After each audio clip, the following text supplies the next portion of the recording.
Assalamualaikum warahmatullahi wabarakatuh. Auzubillahi minasyaitonirrajim. Bismillahirrahmanirrahim. Allati lam yukhlaq misluha fil balad. Yang belum pernah dibangun suatu kota seperti itu di negeri-negeri lain. Karena kita diciptakan oleh Allah, kita diciptakan oleh Yang Maha Pencipta dengan kemampuan batin kita, akal kita, pun hawa nafsu sebagian bahan bakarnya adalah karena fitrah sang pencipta itu, maka manusia juga mampu mencipta, mampu mendesain, mampu membentuk, mampu membuat. Itu sudah diterangkan ketika Adam saat pertama kali memberikan kepada malaikat berupa pengetahuan bahwa apa yang Allah hidayakan kepada dia adalah kemampuannya untuk membentuk suatu ciptaan-ciptaan yang tidak mungkin bisa diciptakan oleh para malaikat.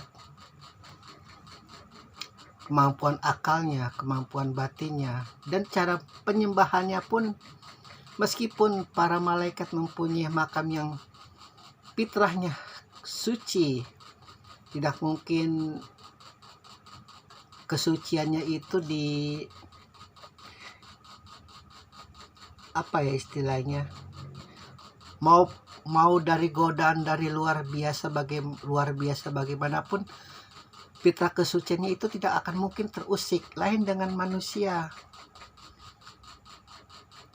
Manusia adalah makhluk yang pada dasarnya akalnya itu senantiasa ingin memuji Allah, senantiasa ingin menyembah Allah.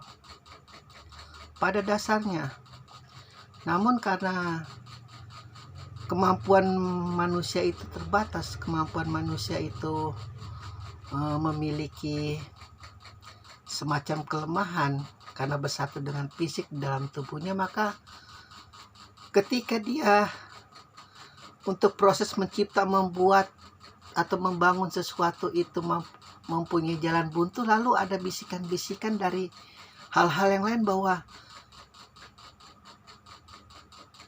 kau tak perlu menyembah Allah, aku pun bisa membantu proses-proses akalmu itu.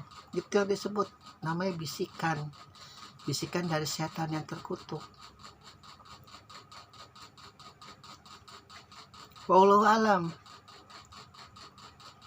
Karena begitu pengetahuan Adam didengar oleh iblis bahwa dia mampu mencipta, sudah ada semacam tingkatan kedengkian kepada Adam, karena para malaikat memandang bahwa selama ini makhluk yang bisa mencipta itu hanya kaum jin, hanya iblis lanatullah dan kawan-kawannya itu yang pada saat itu karena kesalehannya mempunyai banyak sahabat para malaikat. Itu awal kedengkian iblis lanatullah,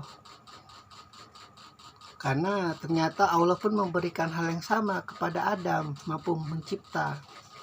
Nah, ketika diturunkan ini anak keturunannya banyak, maka itulah fungsinya iblis lanatullah itu untuk menyelewengkan fitrah Allah di dalam hatinya, di dalam akalnya. Allah yang maha besar jadi dibuat seolah-olah jadi Allah maha kecil. Kejumutan-kejumutan itu disematkan di dalam akal manusia.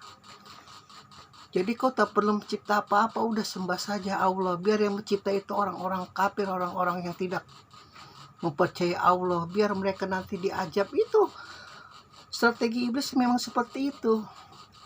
Agar matanya terpuaskan melihat umatnya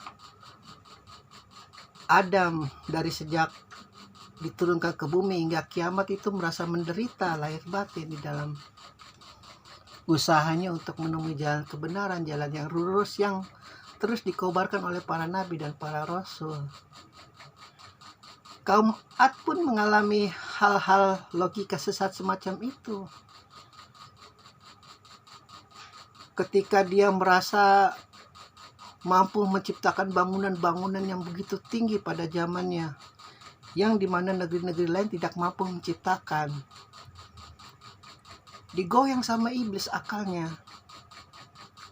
Lihat itu keturunan Nabi Nuh yang dikomandani oleh Nabi Hud.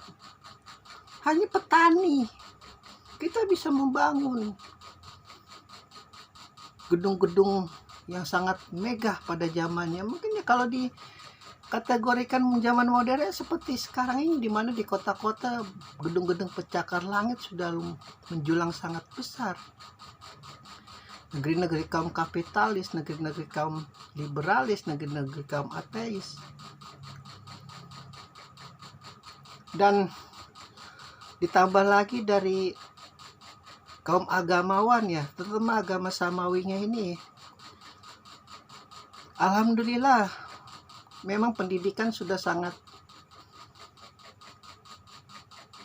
apa ya istilahnya, mengalami kemajuan juga sih di dalam, entah itu di kaum Nasrani ya, entah itu di kaum Israel, apalagi dengan perguruan tingginya pun umat Islam juga sangat berterima kasih kepada para pendahulu zaman-zaman dulu yang masih mau bermain di dunia ilmu pengetahuan, masih mau melihat umat Rasulullah itu pintar, umat Rasulullah itu cerdas. Cuman yang sangat kacau ini adalah perkembangan seperti kanker di dalam tubuh seseorang, adalah perpecahan yang tidak seharusnya terjadi.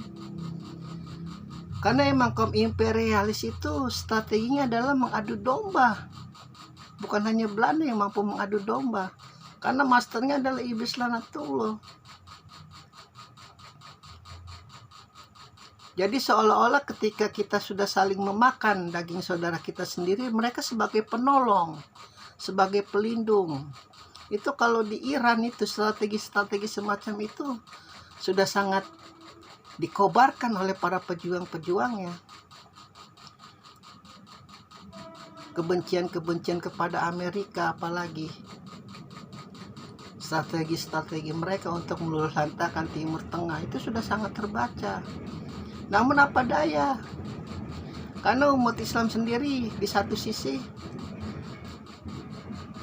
tidak setuju dengan perjuangannya orang Iran. Kenapa? Perbedaan mazhab lagi yang menjadi latar belakang. Perbedaan pandangan lagi tentang sejarah Rasulullah, tentang keluarga, tentang sahabat yang jadi pegangan. Padahal kalau disatukan saja sejenak itu pemimpin-pemimpinnya di sebuah pertemuan yang mengutamakan perdamaian dulu, mengutamakan kemaslahatan umat yang paling utama. Tapi memang luar biasa strategi mereka juga. Sudah terbukti sekarang bagaimana putra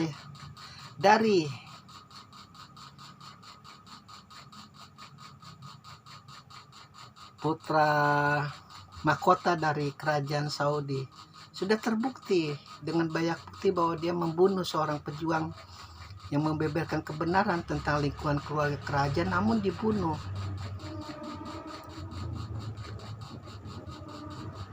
Dari situ saja sudah jelas bahwa agenda untuk apa ya istilahnya, agenda untuk memecah belah umat Islam itu agar tetap saja di dalam lumpur kebodohan, di dalam lumpur kehinaan.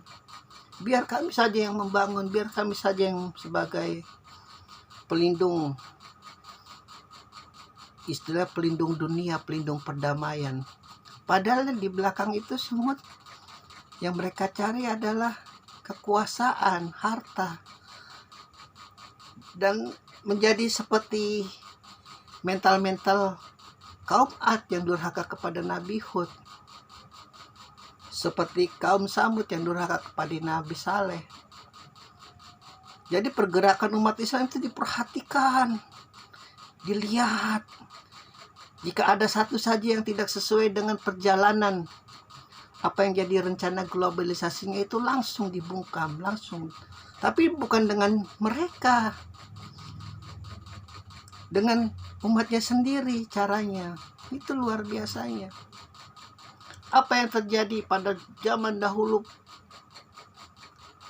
ya terjadi juga pada zaman sekarang. Alhamdulillahirabbil alamin.